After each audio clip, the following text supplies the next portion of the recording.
ঠাকুরের আতুল চরণে প্রণাম জানিয়ে, আরাধ্যা জগৎজননী বড় মায়ের আতুল চরণে প্রণাম জানিয়ে, পরম পূজ্যপাদ বরদার চরণে প্রণাম জানিয়ে, পূজনীয় আচার্যদেবের চরণে প্রণাম জানিয়ে সকলকে আমার আনন্দিত জয়গুরু বলে আলোচনা প্রসঙ্গে অষ্টম খণ্ডে 29শে শ্রাবণ বুধবার 1353 সাল সেজে ঠাকুর দুপুরে খেয়ে দিয়ে এসে মাতৃমন্দিরের ভিতরে বিছানায় বসে আছেন। মায়েদের মধ্যে অনেকে উপস্থিত আছেন। সেজে ঠাকুর এক একজনের কাছে ঘর গৃহস্থালী ও রান্না বাড়ার খবরাখবর জিজ্ঞাসা করছেন। একটার থেকে আরও 5টা প্রসঙ্গ উঠছে। ঘরোয়াভাবে নানা রকম গল্প সল্প হচ্ছে। এমন সময় প্রমোদদা বাংলার সরকারি শিল্প বিভাগের ডেপুটি ডিরেক্টরের সঙ্গে নিয়ে এসেছে ঠাকুরের কাছে আসলেন। ভদ্রলোক প্রণাম করে একখানি বেঞ্চিতে বসলেন। বসে বললেন, আপনার লেখা পড়েছি, আপনার চিন্তাধারা খুবই ভালো। সেজে ঠাকুর বিনীতভাবে বললেন, আমি কিছু জানি না, পরমপিতা যা বলান তাই বলি। একটা কথা এই বুঝি যে পরিবেশের ভালো না করলে আমাদের ভালো হতে পারে না। আমার স্বার্থের সঙ্গে আমার পরিবেশের স্বার্থ জড়ানো, এইটে ভুলে গেলেই যত গোলমাল ছিলাম। সবসময় ভাবতাম কি করে মানুষের সেবায় লাগবো।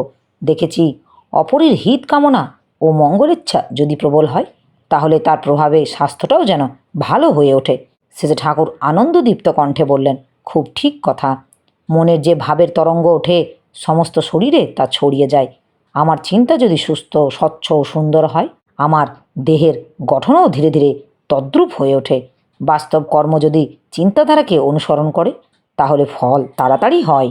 প্রশ্ন, আমাদের শরীরের পক্ষে যা প্রয়োজন তা যদি আমিষ আহার থেকে নিই তাতে দোষ কী? সেজে ঠাকুর, আমারও ছেলেবেলায় ওই ধারণা ছিল, তাই মাছ আমি নিজে খেয়ে দেখেছি।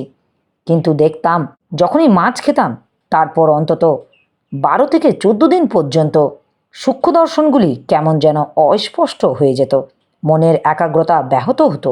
ছেড়ে দিলে কিছু দিন পরে ঠিক হতো। পরে ভাবলাম, আমি আর কতটুকু জানি। বহু দর্শন থেকে মহানরা যে নিরামিষ আহারকে শ্রেয় বলেছেন তাই মেনে চলা ভালো। আরও একটা জিনিস আমি নিজে বোধ করেছি, আমিষাহারী অবস্থায় কোনো অসুখ বিসুখ হলে শরীর যত গভীরভাবে ক্ষতিগ্রস্ত হতো, নিরামিষ আহারে অবস্থায় তজ্জাতীয় অসুখ বিষয়ে শরীর কিন্তু ততখানি বিপন্ন হয় না। মনুষ্যেত্তর প্রাণীর দেহ এবং মনুষ্য দেহ সবই জীবদেহের মধ্যে পড়ে। ওরা আমরা অনেকাংশেই এক, অবশ্য বৈশিষ্ট্যানুপাতিক ব্যতিক্রম আছে। যাই হোক, আমিষ আহার যে সহজপাচ্য নয় এটা খুব ঠিক। তার দরুন শরীরের যে টক্সিন সৃষ্টি হয় তাতে মানুষের স্নায়ু উত্তেজিত করে তোলে, ফলে শোয়া বওয়া ক্ষমতা কমে যায়। যে কারণেই হোক, স্নায়ু যার যত অপটু ও সাম্য সংহতি হারা, তার অহমিকা, ক্রোধ, হিংসা, অসহিষ্ণুতা তত বেড়ে ওঠে। অবশ্য জন্মের থেকেই অনেকে হয়তো সপটু স্বস্থ স্নায়ু পায়। আমিষ আহারের সত্ত্বেও তাদের স্নায়ু শোয়া বওয়া ক্ষমতা অনেক নিরামিষের থেকে বেশি দেখা যায়। তার মানে কিন্তু এই নয় যে আমিষ আহারে তাদের অদৌ কোনো ক্ষতি হচ্ছে না এবং নিরামিষ আহারে এদের অদৌ কোনো উপকার হচ্ছে না। প্রত্যেকটা সূক্ষ্ম প্রভাব হতে থাকে। আমাদের দৃষ্টি সূক্ষ্ম নয় বলে হঠাৎ ধরতে পারি না।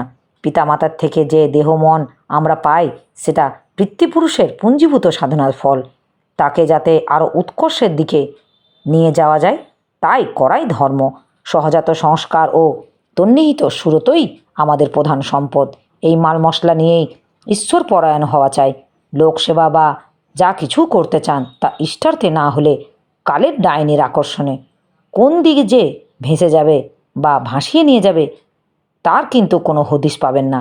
সেই জন্য জীবন বৃদ্ধির জীবন্ত খুঁটি আঁকড়ে ধরে তার থেকে তিলমাত্র বিচ্যুত না হয়ে তার জন্য সংসারে যা কিছু কাজকর্ম করতে হয়, এই আমি যা বুঝি তাকেই বলে যোগ। যোগ কর্মস্যু কৌশলম।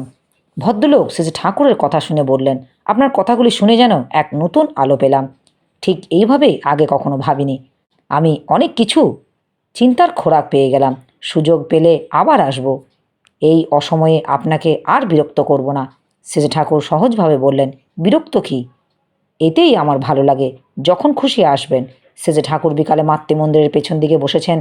সম্প্রতি আশ্রমে Manmohini institute of science and technology, কলকাতায় বিশ্ববিদ্যালয়ের অনুমোদিত বিজ্ঞান কলেজ প্রতিষ্ঠিত হয়েছে।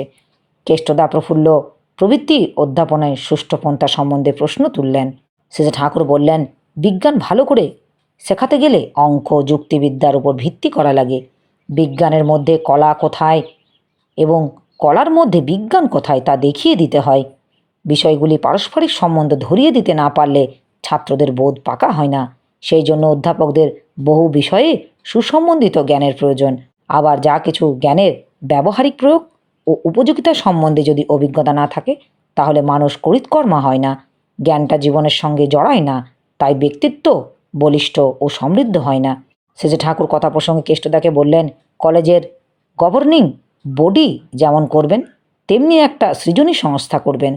সৃজনী সংস্থার কাজ হবে কলেজের উন্নতির জন্য মানুষ, টাকা, জিনিসপত্র সংগ্রহ করা। মানুষের মধ্যে ভালো প্রফেসর, ভালো ছাত্র দুই জোগাড় লাগবে। বাইরের প্রফেসর আসলে আপনি সুশীলদা, শরৎদা, প্রফুল্ল ইত্যাদি তাদের সঙ্গে ভালো করে আলাপ সালাপ করে ধরিয়ে দেবেন আমরা শিক্ষা বলতে কি বুঝি। ভোলানাথদা, রাজেনদা, সরজিৎদা, আশুদা, বীরেনদা প্রভৃতি বলে রাখবেন কলেজের জন্য আর কি কি এখন প্রয়োজন। আমার এই আলোচনা প্রসঙ্গে কিছু ভুল ত্রুটি হয়ে থাকলে আপনারা আমায় ক্ষমা করবেন। উপস্থিত দাদা, ভাই, বোন, মায়েদের আমার রানন্দিত জয় গুরু।